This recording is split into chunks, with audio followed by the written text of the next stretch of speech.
नमस्कार मित्रों, स्वागत है आपका हमारे चैनल क्लियर योर कॉन्सेप्ट्स में। दोस्तों, आज हम बात करेंगे ईपीएफओ एग्जाम के संबंध में और इसमें हम आपसे चर्चा करेंगे कि इस ईपीएफओ एग्जाम में labour law and industrial relation की तैयारी आप कैसे करेंगे, खास करके किन किन टॉपिक्स पे आपको ध्यान देना चाहिए।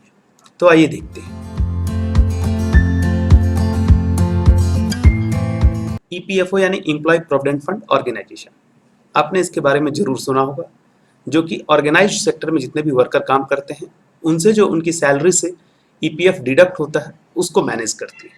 इस संगठन का उद्देश्य है कि कर्मचारी भविष्य निधि एवं विविध प्रावधान अधिनियम जो है, यानी कि employ provident fund and miscellaneous provision act 1952, उसको कंप्लीट रूप से इंप्लीमेंट कराए। कर्मचारी भविष्य निधि और विविध प्रावधान अधिनियम 1952 कारखानाओं और अन्य प्रतिष्ठानों में काम करने वाले कर्मचारियों के लिए भविष्य निधि संस्थान के रूप में काम करता है और इसमें वैसे कारखाने और इंडस्ट्री जो है कवर्ड होते हैं जहां 20 से अधिक कामगार काम करते हैं। यह संगठन जो है वह श्रम और रोजगार मंत्रालय भारत सरकार के द्वारा जो है प्रशासित होता है, उसके नियंत्रण में आता है।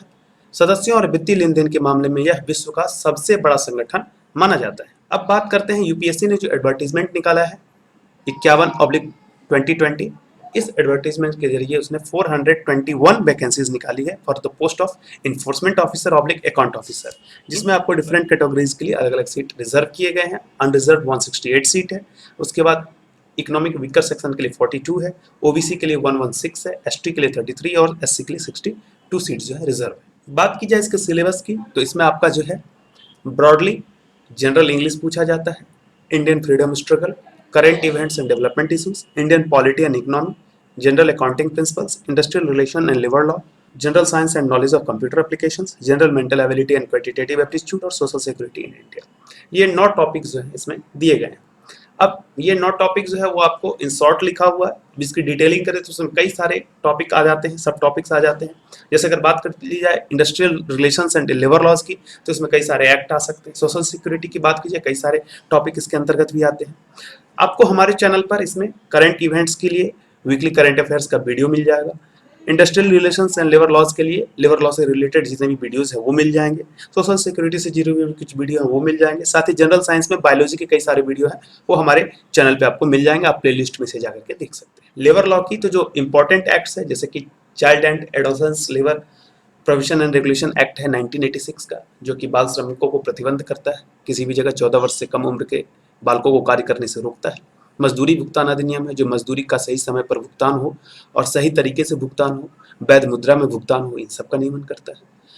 औद्योगिक रोजगार अस्थायी आदेश अधिनियम 1946 है, जो कि किसी भी इंडस्ट्री में जो एम्प्लॉयड होंगे उनके लिए क्या उनका एचआर रूल होगा उसको डिफाइन करता है। औद्योगिक विवाद अधिनियम 1947 है, किसी प्रकार का विवाद हो अगर नियोजक के बीच और श्रमिक के बीच तो उसको यह डिफाइन करता है। न्यूनतम मजदूरी अधिनियम के तहत जो है राज्य सरकारें अपने अपने राज्यों के अंतर्गत जो प्रतिष्ठान है उसमें और केंद्र सरकार जो है अपने केंद्रीय प्रतिष्ठानों में न्यूनतम मजदूरी का निर्धारण कर रही है। कारखाना अधिनियम के तहत कारखानाओं का रेगुलेशन होता है। मातृत्व हित लाभ अधिनियम के तहत महिला श्रमिकों को मातृत्व सुरक्षा दी जाती है। बीड़ी एवं सिगार श्रमिकों के लिए बीड़ी सिगार श्रमिक अधिनियम 1966 है। ठेका श्रम विनिमय एवं उल्लंघन अधिनियम 1970 है, जो कॉन्ट्रैक्ट लेबर एक्ट के एबॉलिशन के उद्देश्य से बना हुआ है तथा उसके रेगुलेशन के उद्देश्य से बना है। उसके अलावा बीओसीडब्ल्यू एक्ट है, जो कि कंस्ट्रक्शन वर्कर के लिए बना हुआ है 1996 का। इसके अलावा और भी कई सारे एक्ट्स हैं, जैसे बोनस एक्ट है 1965 का, कर्मचारी भविष्य निधि अधिनियम है 1952 का, कर्मचारी राज्य बीमा अधिनियम है 1948 का। उसके बाद अनऑर्गेनाइज्ड वर्कर के लिए सोशल सिक्योरिटी एक्ट है 2008 का, बॉन्डेड लेबर एबॉलिशन एक्ट है 1976 का, समान पारिश्रमिक अधिनियम है 1976 का, श्रमिक संघ अधिनियम 1926 का, अप्रेंटिस एक्ट है, प्रशिक्षु अधिनियम है, जिसमें कि आपको किसी भी कारखाना में जो प्रशिक्षु जाते हैं उनके लिए क्या नियम है। कर्मकार क्षतिपूर्ति अधिनियम, अगर किसी प्रकार की विकलांगता या मृत्यु हो जाए श्रमिक की तो उसके मामले में क्या उसको कंपनसेशन देना है। इंटरस्टेट माइग्रेंट वर्कर्स के लिए जो इंटरस्टेट माइग्रेंट एक्ट है 1979 का। उसके अलावा कार्यस्थल पर महिलाओं के साथ यौन उत्पीड़न रोकथाम निषेध और निवारण अधिनियम 2013 का है। ये सारे के सारे एक्ट्स जो हैं लेबर लॉ से जुड़े हुए हैं। कुल 44 एक्ट लगभग लेबर लॉ से जुड़े हुए हैं, लेकिन जो इंपॉर्टेंट है उनको मैंने लिस्ट कर दिया है जिसके बारे में आपको जानकारी होनी चाहिए। बात की जाए अगर इंडस्ट्रियल रिलेशन की तो कई सारे सब्जेक्ट हैं। औद्योगिक संबंध क्या होता है, औद्योगिक विवाद क्या होता है, हड़ताल के बारे में, तालाबंदी के बारे में, कामबंदी, छटनी बंदी, रोकथाम, इन सब के बारे में जानना है। और इन सब के बारे में मेरी वीडियो ऑलरेडी प्लेलिस्ट में आप देख सकते हैं, मिल जाएगा आपको। श्रमिक संघ का इतिहास, उसकी वर्तमान स्थिति, श्रम आंदोलन, यह जानना चाहिए आपको। सामूहिक सौदेबाजी क्या है, इसके बारे में डिटेल से जानना चाहिए। औद्योगिक प्रजातंत्र और प्रबंधन में श्रमिकों की सहभागिता के बारे में, मजदूरी का सिद्धांत, वैश्वीकरण का भारत में जो श्रम पर प्रभाव पड़ा, इन सारे विषयों पर अगर किसी राइटर के कोई कंसेप्ट है, थॉट है, तो उसका भी किसने क्या कहा था, कोई टर्म है तो उसको जानकारी आपको होनी चाहिए। अन्य जो महत्वपूर्ण विषय लेबर लॉ से रिलेटेड है, आपको अंतर्राष्ट्रीय श्रम संगठन है, उसके बाद भारत में श्रम प्रशासन कैसे होता है, भारत में श्रम नीति क्या है, श्रम सुधार और ईज ऑफ डूइंग बिजनेस के बारे में जानना चाहिए। हाल ही में जो आपका कोड ऑन वेज पारित हुआ है, इसके बारे में आपको अच्छी जानकारी होनी चाहिए। उसके अलावा जो अन्य प्रस्तावित श्रम संहिता है, 4 श्रम संहिताओं में पूरे 44 कानून को ढाला जा रहा है।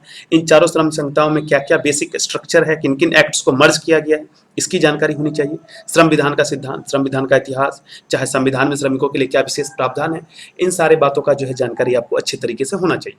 बात की जाए सोशल सिक्योरिटी की, तो सोशल सिक्योरिटी का क्या स्वरूप है, भारतीय श्रम कानूनों में सामाजिक सुरक्षा की पहुंच कहां तक है, भारतीय श्रम कल्याण और सामाजिक सुरक्षा की क्या स्थिति है, गरीबी और बेरोजगारी के संबंध में, महिला सुरक्षा के संबंध में, बाल सुरक्षा के संबंध में, अनुसूचित जाति जनजाति सुरक्षा के संबंध में, बंधुआ श्रमिकों के पुनर्वास के संबंध में, बाल श्रमिकों के पुनर्वास के संबंध में, सरकार द्वारा श्रमिकों के लिए संचालित विभिन्न योजनाओं के संबंध में, इन सब की जानकारी आपको सामाजिक सुरक्षा के तहत होनी चाहिए। एक नजर डाल लीजिए कि इसका कट ऑफ वगैरह पिछले रिक्रूटमेंट में कितना था, तो 2015 का एक मुझे यूपीएससी की वेबसाइट पर मिला है, जिसमें दिखा रहा है कि कितने लोगों ने पार्टिसिपेट किए थे एग्जाम में, क्या कट ऑफ रहा था। तो जैसा कि आप देख सकते हैं कि कैटेगरी वाइज इसमें कट ऑफ डिसाइडेड किया हुआ है। अनरिजर्व के लिए रिक्रूटमेंट टेस्ट का कट ऑफ प्लस इंटरव्यू का cut off plus final selection, इसके हिसाब से 268.37 नंबर है। उसके अलावा ओबीसी के लिए 249.86, एससी के लिए 234.74 एंड एसटी के लिए 229.30 है। हाईएस्ट मार्क्स जो ऑब्टेन किया गया है अनरिजर्व में 297 है, 268 कट ऑफ है, 297 आप देख रहे हैं हाईएस्ट है। उसी प्रकार के डिफरेंट कैटेगरीज का हाईएस्ट मार्क इसमें दिए गए हैं। टोटल मार्क्स जो रिटन एग्जाम का है वो आपको 100 है, इंटरव्यू का 100 है, और जो वेटेज है वो 75:25 है। हालांकि ये टोटल मार्क्स जोड़ेंगे तो आपको 200 का ही दिखेगा, लेकिन उसको निकालने का फार्मूला आपको नीचे दिया हुआ है। 3 into actual marks in the written exam plus 1 into marks in interview, multiply करके उन्होंने उसको 2 सिग्निफिकेंट डेसिमल तक लिया है। तो ये कई सारे छात्र जो है बार बार पीडीएफ का डिमांड करते हैं, तो मैं कहता हूँ कि इसकी कोई आवश्यकता नहीं है। आप खुद वीडियो देख करके अपना नोट बनाइए, अपने नोट में जो पॉइंट है उनको इंक्लूड कीजिए। सारे वीडियोस अभी तक अपडेटेड हैं, कुछ पॉइंट अगर छूट गया तो उसको आप अपनी तरफ से अपडेट कर लीजिए, या फिर कमेंट बॉक्स में मुझे बताइए, समय मिलेगा मैं उसके लिए वीडियो बना लूँगा। लेकिन फिर भी चाहिए तो फिर मेरे मेल पे आप कांटेक्ट कीजिए। कमेंट बॉक्स में मेल लिखने से दिक्कत है कि फिर मुझे मेल टाइप करना पड़ता है, आप मेरे मेल पे कांटेक्ट कीजिए और हो सकता है ये आपके लिए चार्जेबल हो जाए। इस ईपीएफओ एग्जाम के लेबर लॉ के व्यू से मैंने एक सैंपल टेस्ट बनाया है, जिसका लिंक डिस्क्रिप्शन बॉक्स में दिया गया है। आप इस लिंक को क्लिक करके टेस्ट दे करके अपना स्कोर आप देख सकते हैं। यदि आपको यह टेस्ट अच्छा लगेगा और आप इंटरेस्टेड होंगे तो इस पर हम लोग आगे विचार कर सकते हैं टेस्ट सीरीज शुरू करने के लिए, कुछ मिनिमम फी के साथ, जिसमें मिनिमम टेस्ट जो है आप लोग के लिए कंडक्ट करेंगे 20-20 क्वेश्चंस के। और कोई जानकारी या सुझाव आपके पास हो तो आप मुझसे शेयर कर सकते हैं। इस वीडियो को देखने के लिए बहुत बहुत धन्यवाद।